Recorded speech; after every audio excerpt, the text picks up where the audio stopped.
اسرائیل غزہ میں حیوانیت کی تمام حدیں پار کر گیا۔ فلسطینیوں پر مسلسل آگ اور بارود برسایا جا رہا ہے۔ تازہ کارروائی میں البراج پناہ گزین کیمپ پر بم برسا دیے۔ مزید کئی فلسطینی شہید ہونے کے بعد شہداء کی مجموعی تعداد 9000 سے زائد ہو گئی۔ جبکہ دوسری جانب حماس نے بھی جوابی کارروائی میں صہیونی فوج کو تگنی کا ناچ نچا دیا۔ سرنگوں سے نکل کر کئی اسرائیلی ٹینک تباہ کر دیے۔ اسرائیل نے مزید 4 فوجیوں کی ہلاکتوں کی تصدیق کر دی۔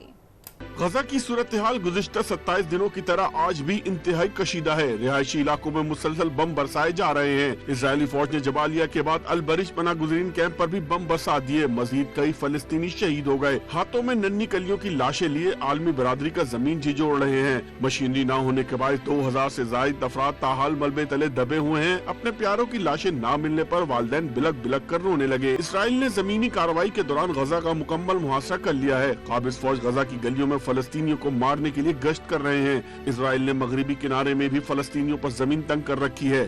جنین میں کارروائی کے دوران مزید 4 فلسطینی شہید کر دیے۔ دوسری جانب حماس نے صہیونی فوج کو تگنی کا ناچ نچا دیا۔